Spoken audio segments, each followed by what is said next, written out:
Good morning once again.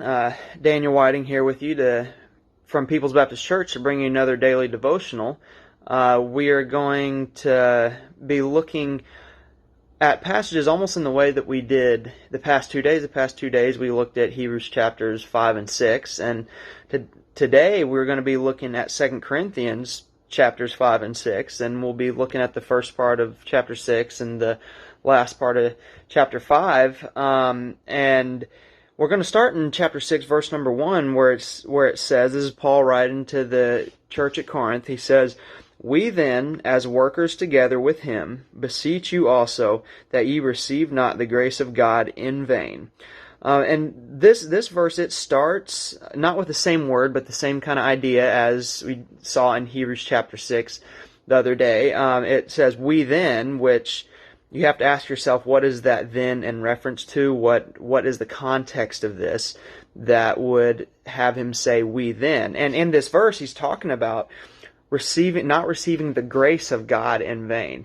Last week, Brother Dan focused on the concept of grace from many different passages and many different aspects of God's Word. And we're going to be touching on it again today. He says, "Receive not the grace of God in vain." It's impossible for me to read that and not think of,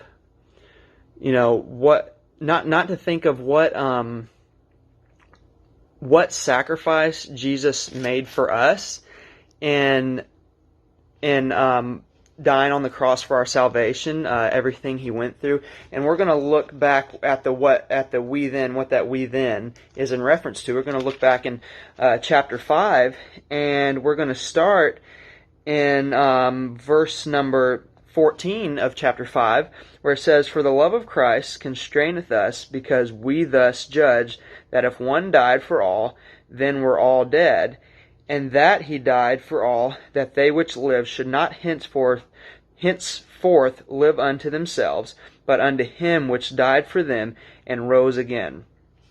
So, taking the grace of God in vain is something that I don't think a lot of us, including myself, really know what to do with sometimes. I constantly think of ways that I'm trying to put myself in this spot. It's something that God's Word teaches, that we should put ourselves in this spot, that anything we do in our lives, you hear people throw around the term, what would Jesus do? If Jesus was sitting right here, what would he think of what I'm doing? But I'm trying to put myself in a place where I think, if I'm doing something, is the grace of Christ being in vain? Being used in vain based on what I'm doing right now? Is what I'm doing right now pleasing unto God for the grace that he gave me? Is this what his grace afforded me to do? Was it to backbite at my neighbor or gossip, or is it to dishonor my family, my parents, to dishonor God, to disobey him, to lie?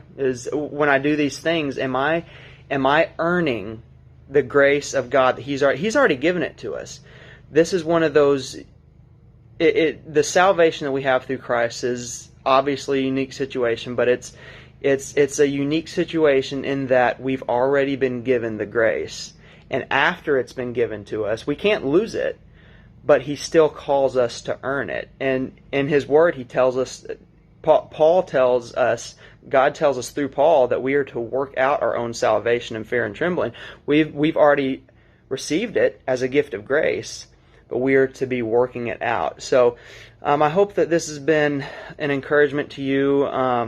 It's really, really a deep thought, and there's so much out of the books of 1st and 2nd Corinthians, so much out of these epistles. I really love reading epistles. There's just so much good stuff in them.